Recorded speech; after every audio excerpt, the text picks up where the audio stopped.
no, just write.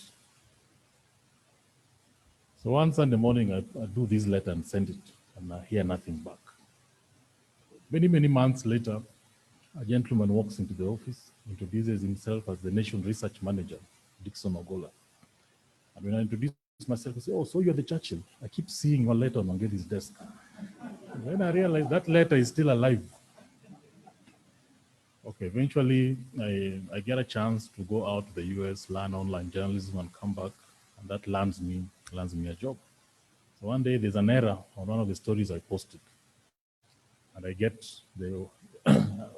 called a bugger, and I get the memo that you guys heard of earlier. And on top of the memo, there was a threat. The threat was that I'm going to send you to J.O., you know, and J.O. was Odindo. And I was told that if you're sent to J.O., it's trouble. So Joe, kindly come and share with us your memories of Philip.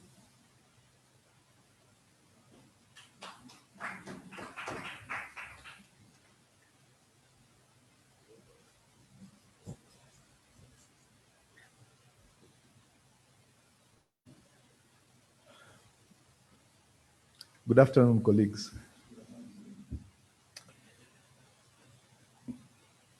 You know that your place in history will be very controversial when you acquire the status of an Irimo. If you guys know about folk tales, there was a character in Kikuyu folklore called an Irimo, which was used to frighten little children. That is the ogre in English. In Luo, it was called Koko. So in all languages, there was always this, if you do this, I'll take you to this. I just didn't know that things were that bad in terms of my tenure at Nation. But anyway, it's been very, for me, it's been very interesting listening, taking this journey back into history as we shared, as we shared our recollections of the professional times with Philip Ochieng. This keynote speech ought to have been given by Wangedi Mwangi, by the way. Why? Wangedi met Philip before I did. And although I worked with Philip at the Nation and at the Kenya Times, Wangedi was actually more intimate or closer to him in the everyday work. In our everyday work. What he has told you about Philip was only 50%. I think there's a lot more he would have brought out. And as I was sitting there, I was struggling. I was actually changing my speech and saying, let me say the things Wangedi didn't say. Yeah. They shared a lot as professionals and as a mentor and mentee. Yeah, which term Philip would have disapproved of greatly. Yeah, mentor and mentee. He would have challenged us to look for an appropriate word for the younger person. Yeah. But having been given this task, yeah, I owe it to you and to Churchill to deliver the semblance of a keynote speech. Yeah. I first met Philip in 1977. I was a young, aspiring journalist, straight out of school. And just to counter the effect of alliance in this room, I just come from Starehe Boy Center, which I think is a sufficient tempering of the Croatians and the crosses. Anyhow, I just completed my A-levels at Starehe and found my way into the Nation newsroom as a correspondent. Now you all know the life of correspondents. Hang around there, there'll be a story and we'll send you. So we would do the court rounds, the fires. Philip had just come from Dar es Salaam. And those of you who have read the East African recently will know that he had actually been thrown out of Tanzania. because of the controversy that his column, the way I see it, or the way I see it, yeah, had caused within the party and in the newsroom itself. Very popular column. When we started going around East Africa, sampling opinion about the proposed newspaper the nation was intending to launch in 1993, 1994. In Tanzania, we knocked on many doors of the intelligentsia, journalists, and ordinary people who were familiar with the media. And when we said we were from Kenya, the first question everybody asked us, oh, do you know Philip Ochieng? Of course, that gave us an entry point. But the point I'm making here is that when I first encountered him, a young correspondent, Philip had just been hired by Joe Rodriguez, who was then the editor-in-chief. Rodriguez knew Philip's abilities and they knew the value he would bring to the paper. But what I heard about that hiring was that Rodriguez had convinced the board that bringing back Philip was not endangering the nation's best interest. So he hired Philip on condition that Philip's byline would not appear in the paper, yeah, and he would be confined to quality control and editing. So Philip would sit in the newsroom, revising copy, editing copy, stories that were thrown at him. And I remember looking at him as a correspondent. You know, you see people, you are seen, you are not heard. Yeah, that is the way you survive. He would walk around the newsroom shouting at people, singing very strange tunes which you have never heard of. Grenada will never rise again. Some tuneless songs. But then, of course, looking back, I think when I sing my Lingala songs these days, I probably sound that way to the younger generation. He would walk around the newsroom shouting at people. And I noticed the awe with which reporters whom I highly regarded, yeah, the awe with which they treated him. They treated him with a lot of respect. And even Joe Rodriguez himself, we noticed, yeah, handled him with a lot of, what would you call, not really deference, but undisguised regard. Yeah, this was somebody who was not to be taken lightly. Anyhow, I found myself within a short time of having joined the nation as a correspondent, I found I was appointed a trainee reporter within 2 or 3 months. But a trainee reporter who was spending his time on the subs desk because there's a desperate need for sub-editors. Actually, Philip apparently was behind the move to Africanize the desk. It was a proposal which had been on the table for a long time, that the nation needed to start a process of bringing up more African subs. And a decision was quickly made to start hiring them because Philip was around and it was expected that he could help to train them. So as they started the process of recruiting sub-editors, there were already sub-African subs there, Richard Kahuho, Justin Macharia, I think Wangedi hadn't come in then. Yeah. There were about 3 African subs. The rest were all Mzungus, Gavin Bennett, John McAfee, Allen Armstrong. So a number of us were identified as an initial group to be trained to take over from the expatriates. So I found myself now working directly with this strange gentleman who had been walking around the newsroom shouting at people. Yeah. I shared my time, divided my time between him and a gentleman called Allen Armstrong. Allen Armstrong taught me the mechanics of page design, Fleet Street approach to journalism, if you like. And Philip was a man of language. So I was actually bouncing between 2 extremes. Philip was very pedantic and very particular about grammar in the traditional way.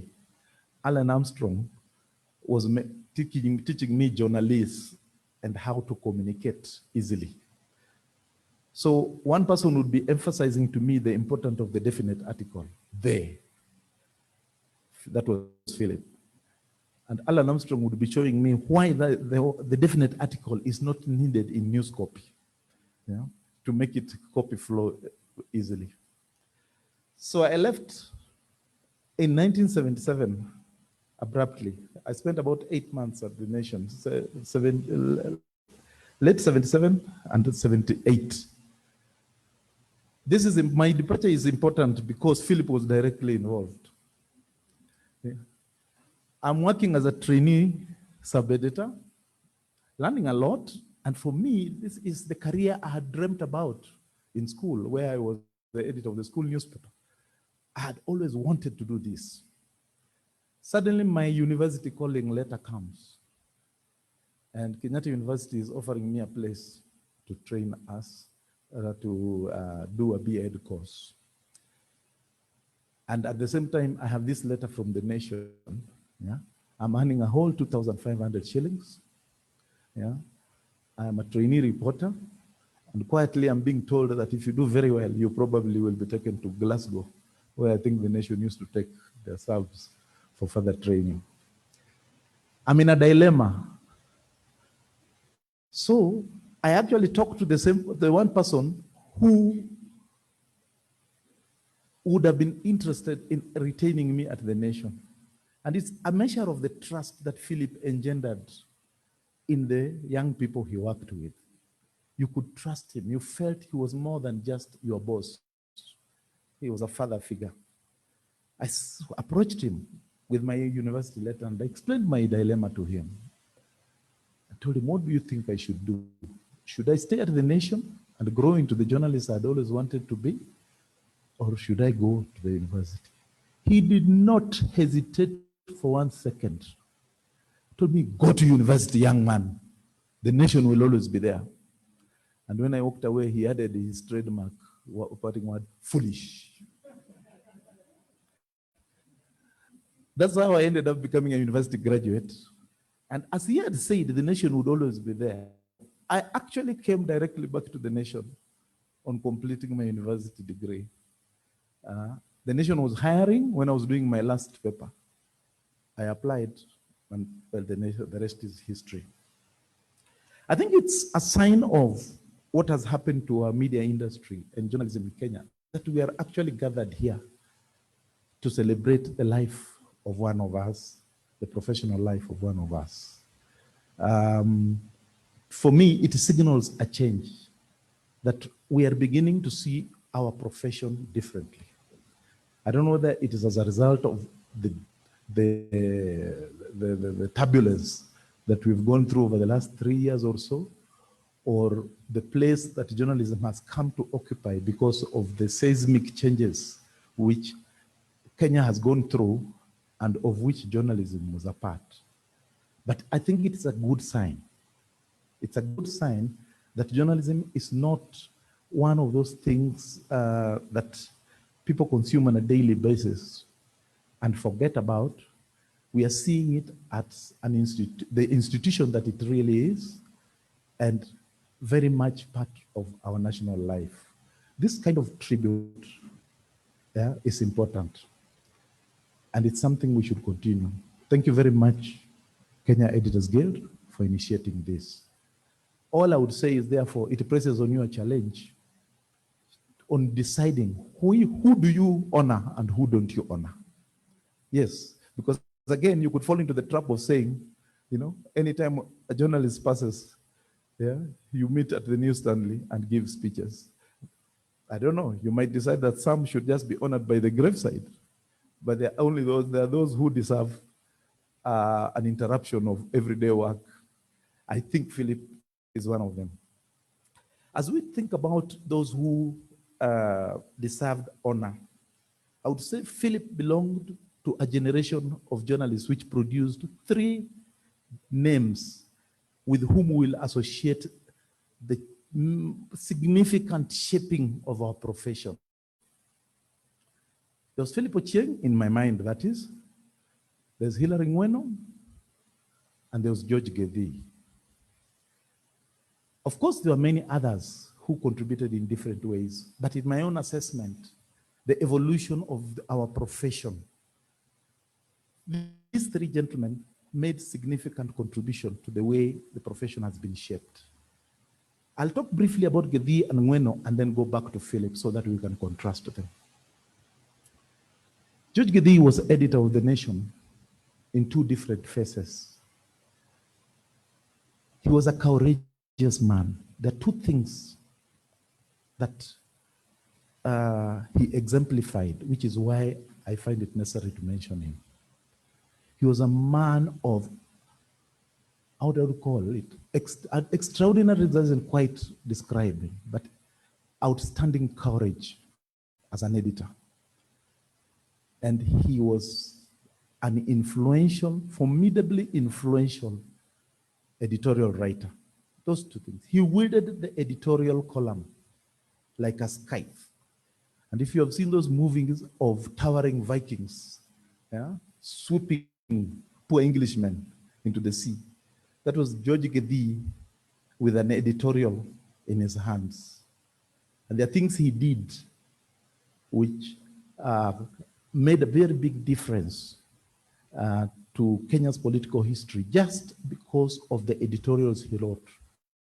The one I would mention was his standing up to Moi when the one-party dictatorship was becoming institutionalized and people were being detained. At a time when no one could speak and only 3 MPs in parliament would voice the discontent of the public. George Gethii woke up one morning, wrote an editorial in the Standard newspaper then. How he got to the Standard is another story. But it is an editorial that shocked the nation, questioning the justification for detention without trial. I think Willie Mutunga had just been detained, and a number of lecturers had been picked up, what people considered Marxists.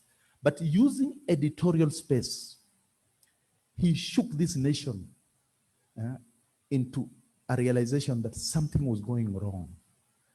Wrote a very strong editorial challenging the justification for detention without trial, asking Moi to release people, and insisting that this country should go back to constitutional rule.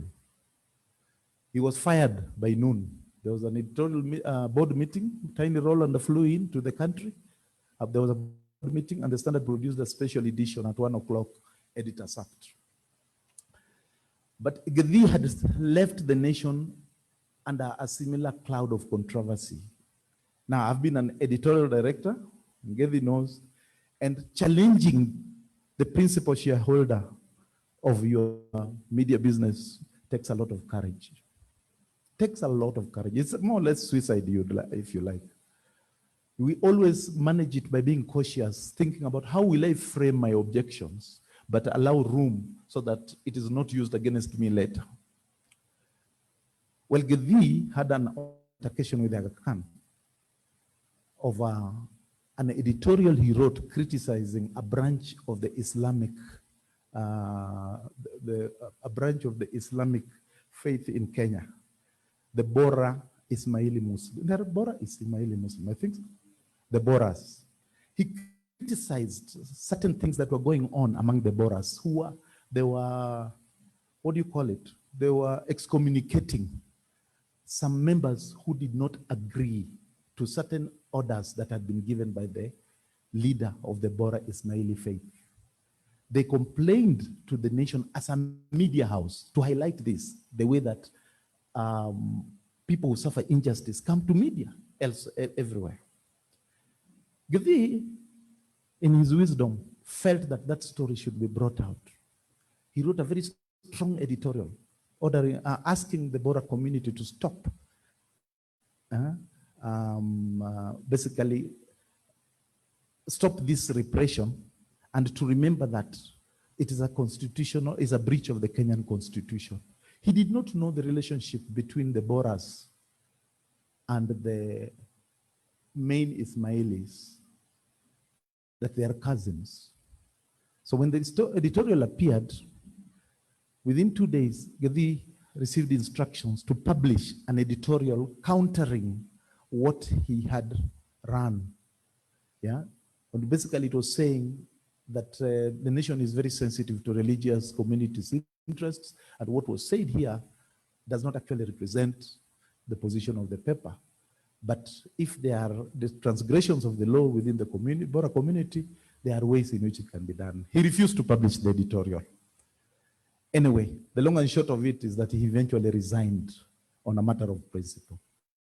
That was George Gedi, a man of courage. Reckless, if you like, in certain aspects. Then there is Hilary Ngweno. Hilary Ngweno was a journalist. Brilliant in his writing, and you all know Hilary Ngweno was also editor-in-chief of The Nation sometime in 1963. Actually, the first African editor-in-chief. And he did the job for only 1 year, yeah, and then moved on. Later in life, he launches the Weekly Review, and we know the place of the Weekly Review. With Hilary Ngweno, there are two or three notable things. He redefined political reporting. The Weekly Review popularized analytical journalism in Kenya and actually set a template for the daily newspapers, which were used to slam bang reporting, daily newspaper reporting. But because of the Weekly Review, political analysis gained a more prominent place in daily newspapers. The weekend, long, reflective, analytical perspectives articles that dominate our weekend papers now, in many ways were an inspiration of the Weekly Review tradition. And that's why you had people like Macharia Gaido, Kwenda Opanga, Wachira Waruru, finding their way to the daily papers because of something they were bringing in. So this brief history is just to highlight the place of three gentlemen and to spotlight Philip Ochieng's place in Kenyan journalism. Hilary Ngweno was an entrepreneur and a journalist. George Gedi was a campaigner, a brave man, and a brilliant writer. Philip fought with a pen, but more than anything else, with the force of his personality. Many of the tributes which have come up since his death was announced have illustrated to me one thing, that there are those who reacted to his articles, and we have had people say they were abstruse, they were impenetrable, and we'll talk about that. But the one thing that was common is that whether you disagreed with him or agreed with him, Philip touched the lives of many people who were in active journalism when he was there as editor, as training editor, as a vice editor, as managing editor of the Daily Nation. He touched the lives of almost everybody in the newsroom. And that's a commentary on his personality. He was generous with knowledge.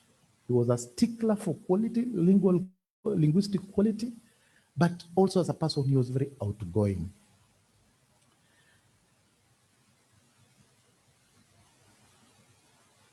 My interaction with him beyond the subs desk, where he advised me to go to university, was as my other interaction with him was as a columnist on the Daily Nation, where I used to contribute a commentary every Monday while I was on the subs desk.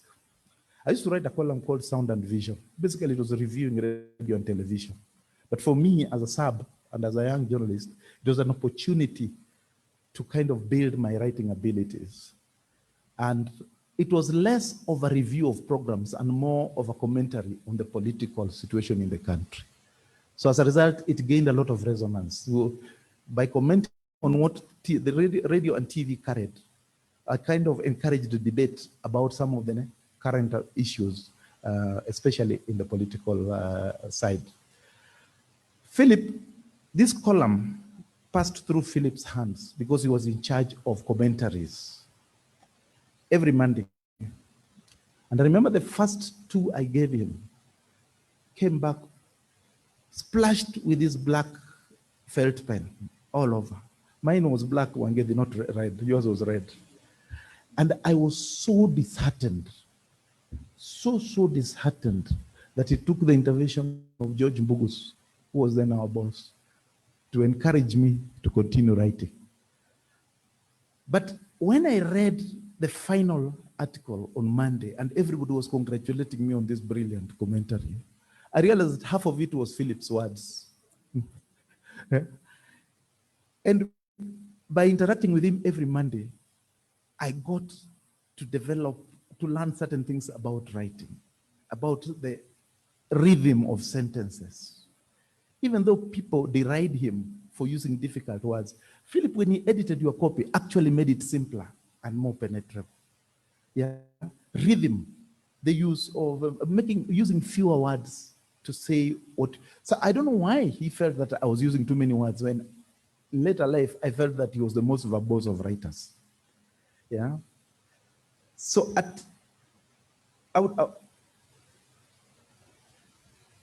so his place in our history is in the manner that he used the pen to articulate national issues.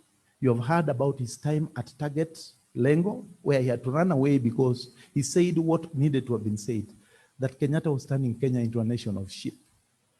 But again, Phil was a bundle of contradictions. He would stand for principles, but which in later light he seemed to repudiate. But in those early years, he seemed to stand for the values that we would all cherish. He ran away from Kenya because of what he had written in Target Lengo. But I also remember an incident which filled me with admiration when he was at Nation. A number of us, after we had been appointed to the subs desk, yeah, I told you about the Nation looking for young African subs. There were about 4 of us who were hired. I think at the time Wangedi had already come. There was myself, there was Wahome Mutai, there was Amboka Andere, and then there was Edmund Kwena, who had come from the Presidential Press Unit. This young crop of sub-editors to help to strengthen the team, but we were trainees. That was clearly stated to us. So we joined the substance, and you have got all these older people around you who know what they are doing, and you seem not to know what you're doing. Philip was our chief sub, either chief sub or training editor. Was training editor? No, he was the chief sub editor. Yeah, then you have Ali Afid. Now, after 3 months, a report was submitted on our work. And I remember Amboka Andere and I were confirmed as sub-editors in our jobs. Whispers was given 3 more months. Yeah. And Edmund Kwena was, I think, sacked or given a dismissal letter that he didn't measure up. Philip was mad as chief sub-editor. Why? Because the decision to dismiss Edmund Kwena had not been communicated, had not been shared with him as the chief sub-editor. I don't know whether it was after Edmund Kwena had an extension of 3 months. But at any rate, when he got to know of Edmund Kwena's dismissal, he resigned, didn't he? Yeah, he resigned. He handed in his resignation and said, I cannot possibly accept the dismissal of someone who works under me and whose performance I also have a different opinion about. And we came to work and we were told Philip has left, just like that. I think that's when he ended up in Uganda, where as you have heard from Obo, he was the shortest serving editor of any newspaper. But that was Philip, a bundle of contradictions. He positioned himself as a man of principle and actually offered you a lot of evidence of that. But many of these principles, he would repudiate later. I don't know whether it's because he acted a lot on impulse. Yeah, we had always admired his espousal of democratic values and fairness, and he was very fair as a team leader. But of course, when we went to the Kenya Times, you all have heard about the articles he penned, which I'll talk about later. Um, a lot of this have been said, so I'm jumping over my speech. When Philip got the opportunity to serve at the Kenya Times, he raided the nation, as all most editors still do. And there was this huge exodus, which was part of the hostility Wangedi mentioned earlier. I had left the nation in other circumstances. I had involuntarily left the nation, and I was actually out of work when Philip arrived at the Kenya Times. And he called me up at home and told me, look, come, I'll give you a job. So I joined the Kenya Times as associate editor in charge of writing editorials. Now, I just want to mention a few things about my time at the Kenya Times, which is a reflection on Philip's personality and his place in Kenyan journalism. The Kenya Times was a hotbed of political intrigue and office gossip. It was a viper's nest, if ever there was one. Yeah? I think it's the best illustration of what happens when you set up a commercial operation, but allow political influence from outside to dictate managerial decisions. There were people allied to different camps at Kano headquarters. Yeah? And then there's those who were not allied to any side, and Philip then was at the top. Some of you remember that the Kenya Times was being financed by Robert Maxwell. And they brought in these machines and a team of very, very highly driven expatriate editors. 3 guys. Yeah? One of the things I always remember was that the Kenya Times, when Philip took over, used to arrive in the distant markets at 10 o'clock or 11 o'clock. Working with these expatriates, the Kenya Times started reaching the market at 6. And all these years I've asked myself, is there something about time and the color of your skin? You know, I was there and I saw, Kichimoli was there. We could not get that paper to the streets on time for a long time. And when Philip started working with these expatriates, we would arrive before the nation understand that. Anyway, that's another story. At the Kenya Times, there were factions and factional fights. And Philip found himself under a lot of pressure every day. I was driving, Mwangi was asking, what was this hostility at the Kenya Times against the nation? There were about 2 strands of motivation, I would say. One, there was a clique of young journalists who felt they could teach the nation a thing or two. Yeah? And their aim was to tawaonyesha. Yeah? We can actually beat you guys on the streets. We have ideas, we can get the stories. But there was another group which was politically driven. The nation is hostile to the government. We must help the government, the government to which it is hostile, yeah, to bash the nation. And the part of this the extension of political influence. I don't know how I was seen, but I know I belong to the group that felt that we could show the nation how journalism is actually practiced. Yeah.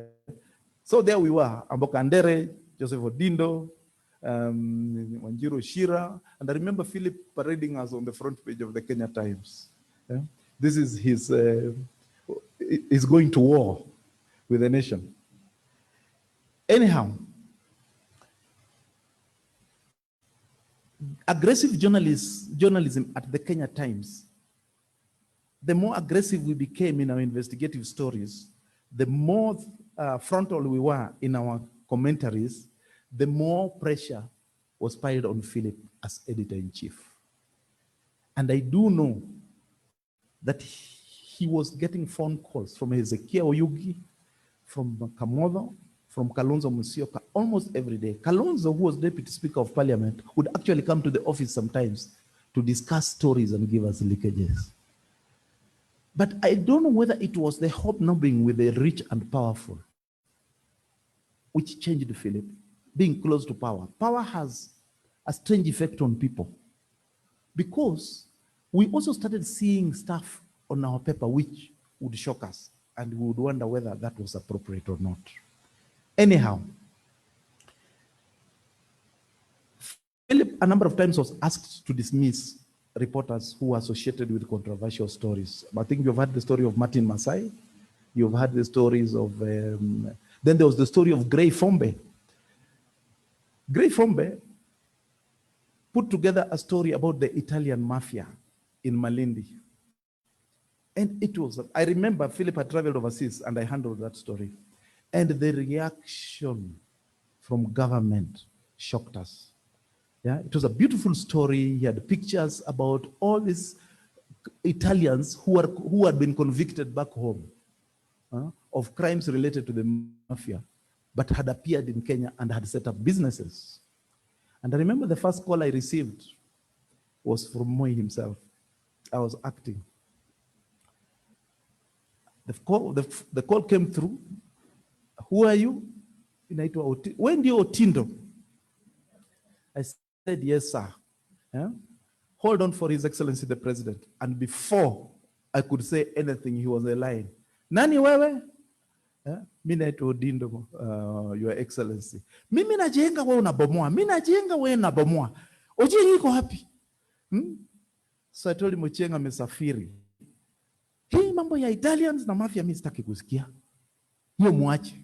So we discontinued that series, and when Philip came back, he was taken straight to State House and carpeted. He once told me, carpeted like a child. Yeah. He was asked whether he knew about the forces which were operating in his newsroom. Yeah. He said, no, he could vouch for us. We were all journalists of integrity. He was told no. Oyugi says, pointed at them and said, if you think that you have journalists there, then you are a fool. What you have are political operatives, and they're trying to bring down the government. So Philip came to the office and told me, I want you to stay away for a few weeks. And I'm not sacking you, but just don't be seen around here.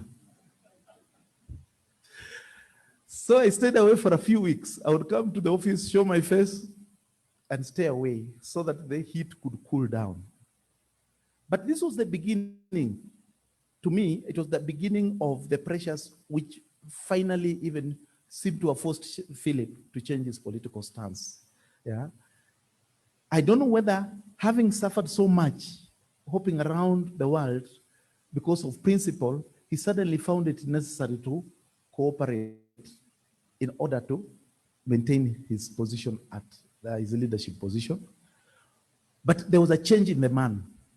And even those who dealt with him in editorial meetings will confess that they did not find him as steadfast in defense of principle as he had done. But I want to go back a little about some of the things that Philip did. I know that when they were writing the Kenyatta succession with Joseph Karemi, he handled the writing side, and Joseph Karemi handled the information side. It was a bit like all the president's men. Some of you know that Bob Woodward one of them was doing the writing, most of the writing, because the other one could hardly string together a sentence. Yeah? But he was a brilliant investigator. He's the one who brought most of the information. Now, I don't know between Carl Bernstein and Bob Woodward who was handling what, but the partnership between Ochieng and Karemi was something approaching this. The thing about the succession, and this has always been raised, did the Morocco actually exist? Yeah, it has been raised by people who are in government. Or did Philip a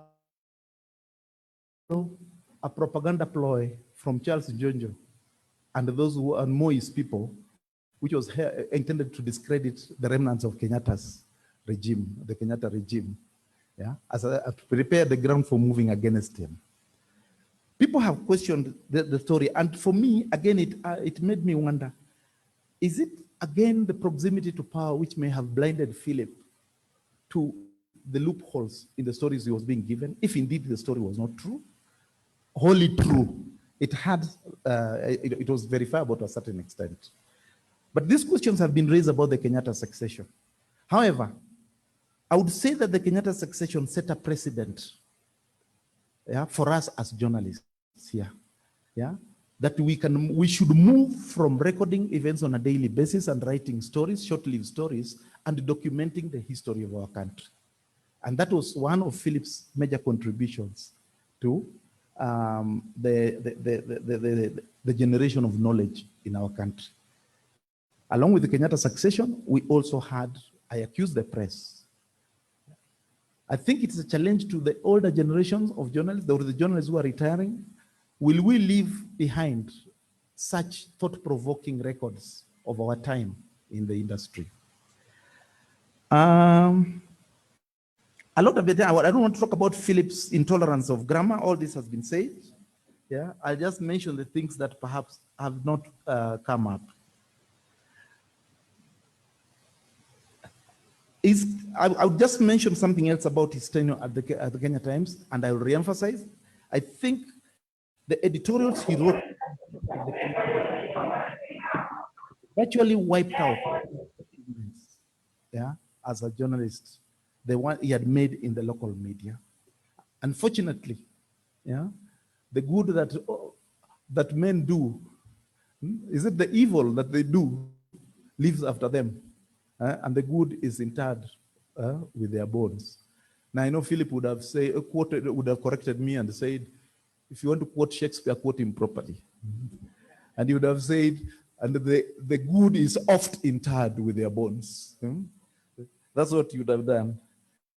But it's a pity, really, that the colossal achievements of Philip as a journalist and as an editor, yeah, were wiped out by his stay at the Kenya Times, and especially the editorials he wrote against Smith Hempston, the American ambassador, against the multi-party campaigners that included James Orengo, Paul Mwite, Martha Koome, all these characters, who represented the voice of dissent. And at a time that dissent so much needed a platform for communicating with the public, yeah, Philip and the Kenya Times did not offer the support that traditionally media should give to the forces of change in society. And that, in many ways, really blotted his copybook. There was a side to Philip that we all loved because of the fatherly way in which he approached certain things, and also his openness. People have commented on the way he dressed.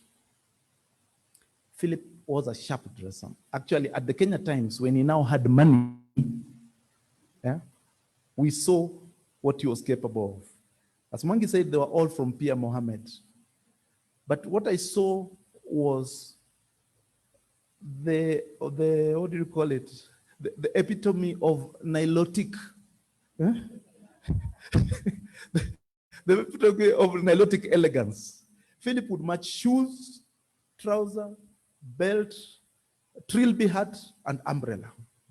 Complete with an umbrella.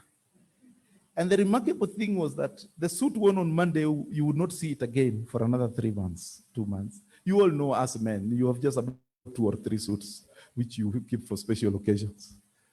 He was particular about his dressing. Yeah.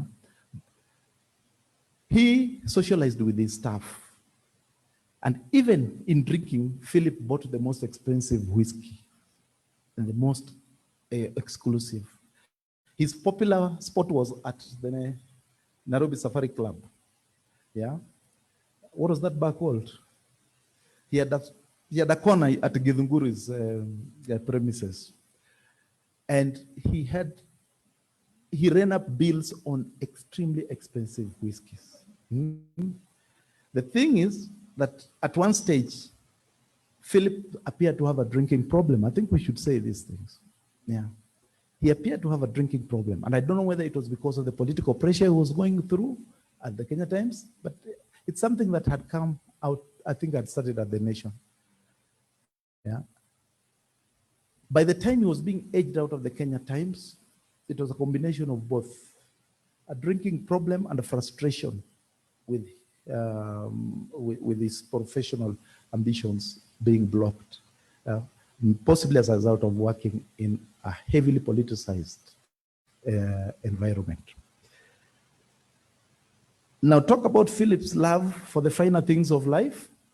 Apart from the dress, when he was at the Kenya Times, of course, he had this house in Lavington, which had a swimming pool and a bevy of servants. And senior people at the Kenya Times will tell you about how every so often he would invite, he would hold these poolside parties at his home. But unfortunately, he would not be there to say farewell to you people. Because unfortunately of the drinking habit he had to deal with.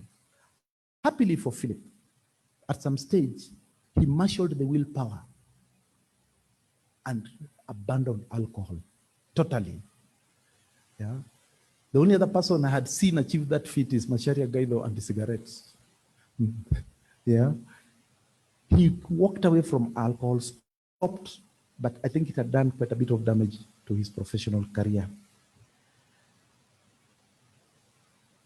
So there are many things I could recount, but I would be repeating myself in terms of anecdotes.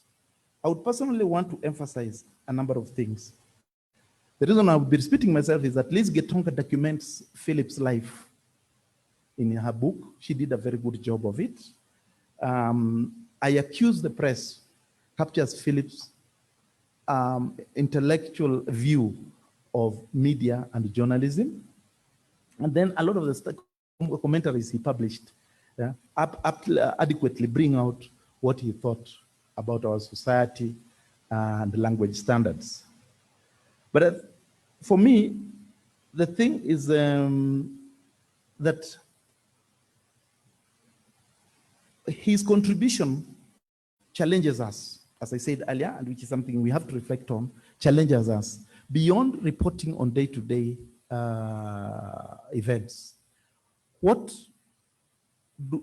will we as journalists do to document the history of our country and the politics which influence our lives? Two, I think his work in the newsroom stand as a reminder of the importance of professional standards and respect for the language, whichever language you are reporting in. For him, it was a religion. He carried it to a point of arrogance, you would say. Yeah? But it is because of this passionate, repeated hammering of the point about language that we are remembering him today. If we could show as much commitment to quality, if we could show as much commitment to doing it well in the newsrooms, I think half the struggles that the Kenyan media is going through right now, which we know half of it is about content and appeal to audiences, it's only the other half which is about the distribution platform. Half the problems perhaps might have been mitigated. Thirdly,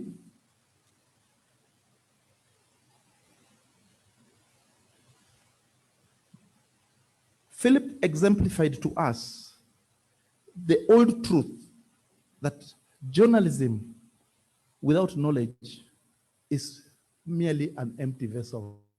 Yeah, you're like an empty drum. That writing without information and knowledge, yeah, makes you irrelevant to the people you are addressing. We know about the breadth of his knowledge. We know how he shared books, but we know also how arrogant he was about the amount, what he knew about the world. For me, the one he always threw at me when at the Kenya Times, where I was his editorial writer, and I was explaining, I think I would like to argue this position. No, you leave thinking to those who can. Don't go in that direction. The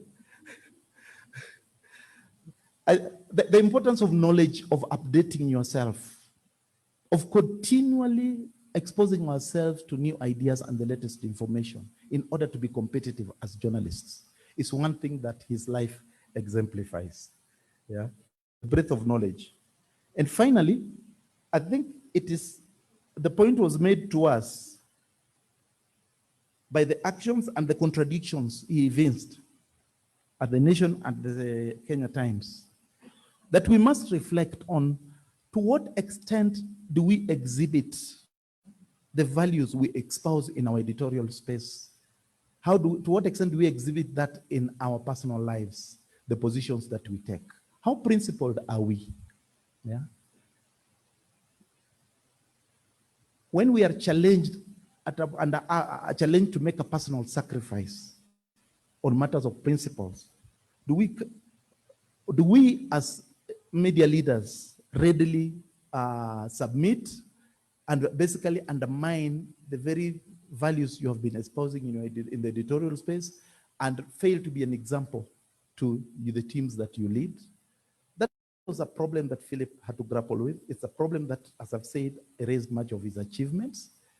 And the need to stand by your principle, for me, is something that we in the third world have to confront if media has to be effective and to be a catalyst for change in our society.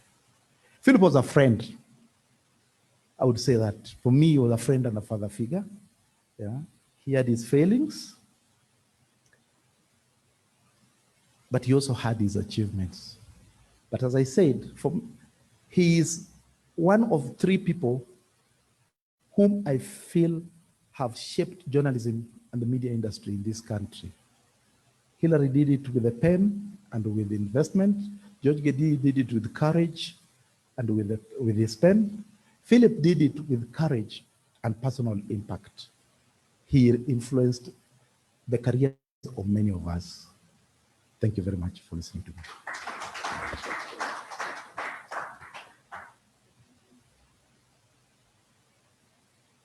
But you're free to disagree. Just raise your hand.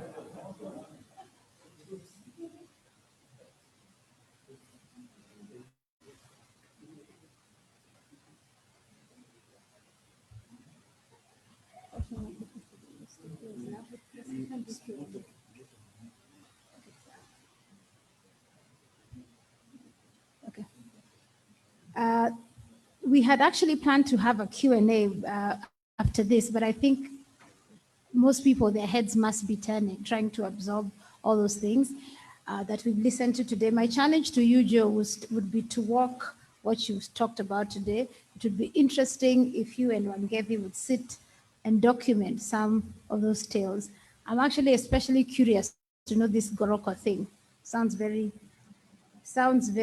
mysterious, but it would be nice to get a bit of the flavor of what really happened in the news desk. So I think we're coming to the end of this program. I'd like to invite Eric to give a vote of thanks. I also wanted to say, I think the KEG journalists and the KEG Guild, I actually believe we can improve the obituary that was read. I think it needs, with all the flavors, there's a lot of stories that were collected today. So I think it can be uplifted.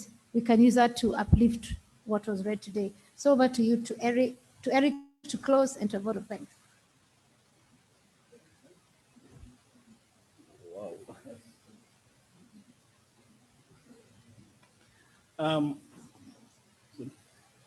Thank you all. Thank you so much.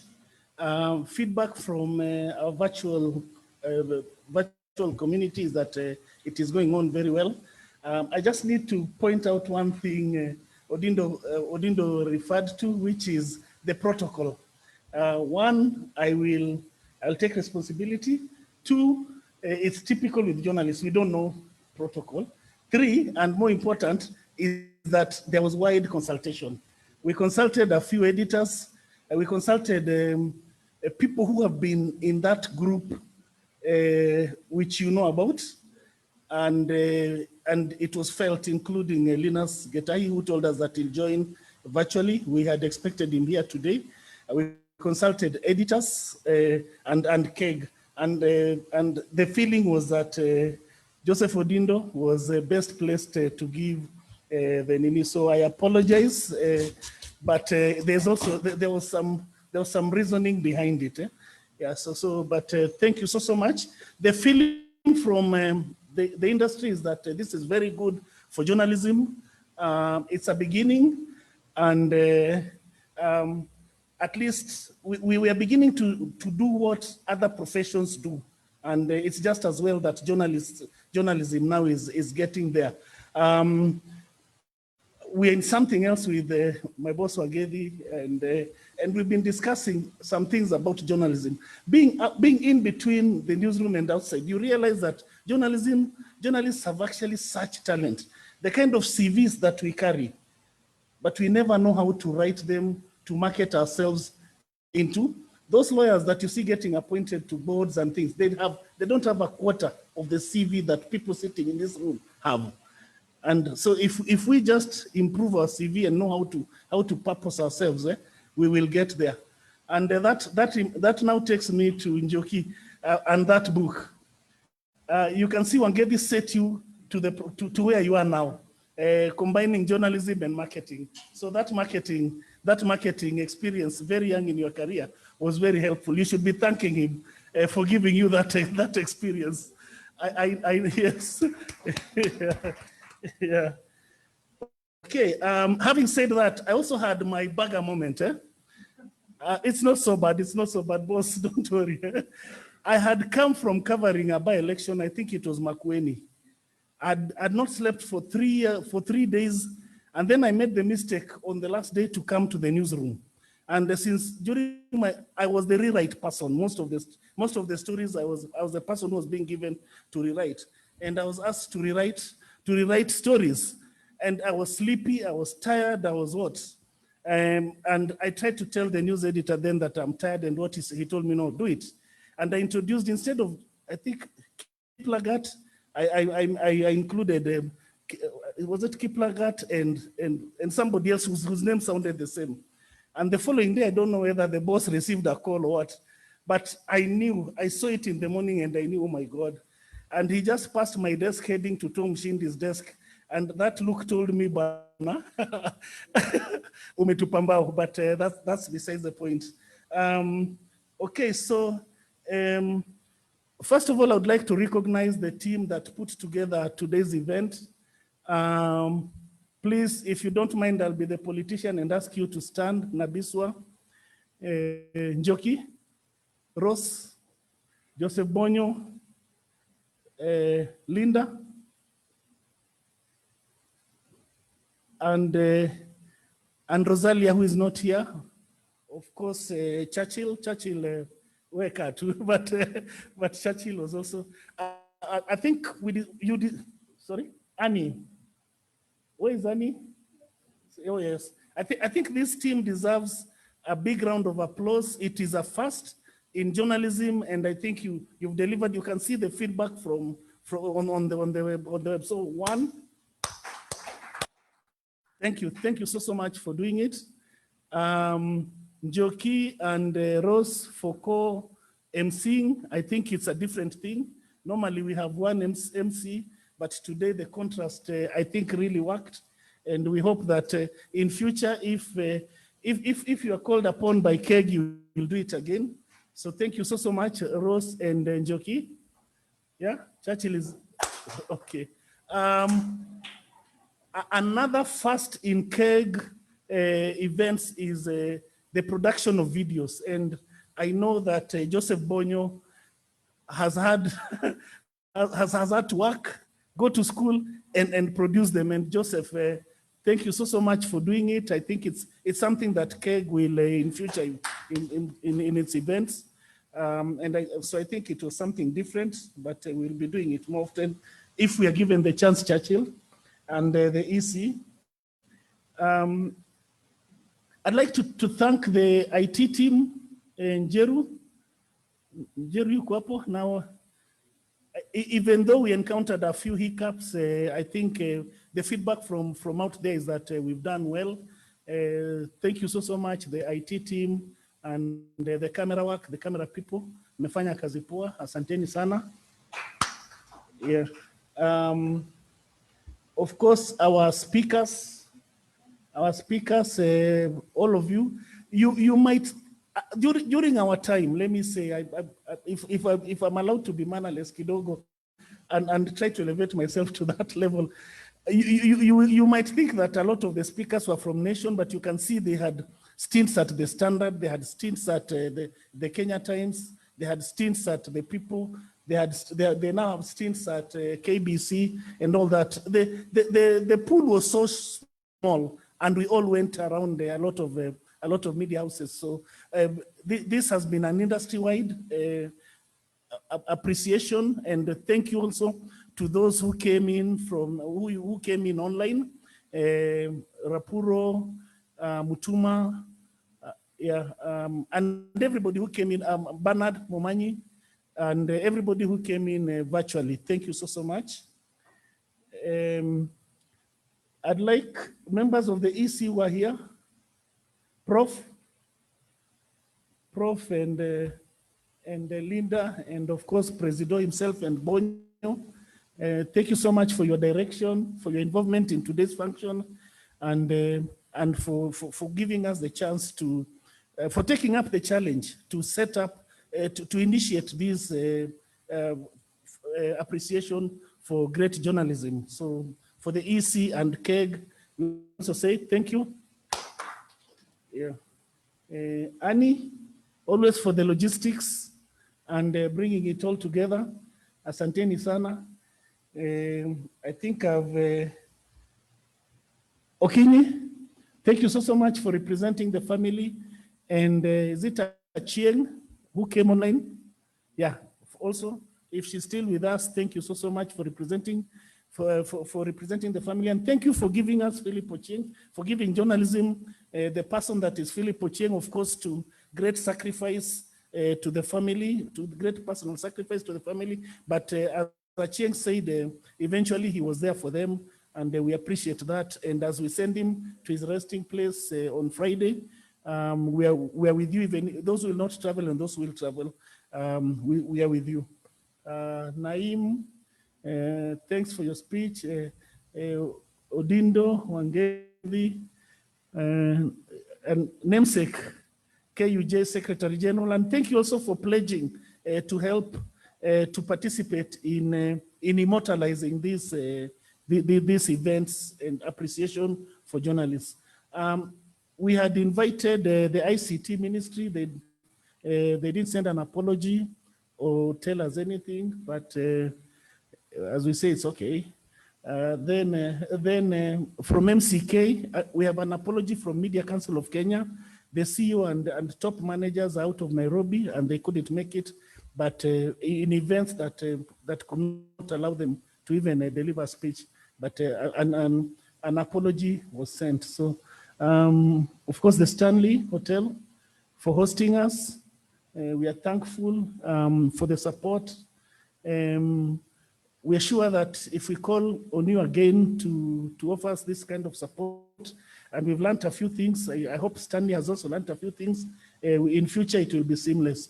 With those many remarks, with the permission of the KEG president, I want to call the occasion closed. Thank you so much.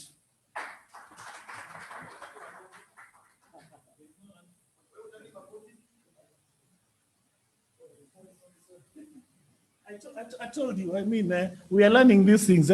There is something called high tea. Yeah, high tea. I don't know which is lower tea, high tea, and what.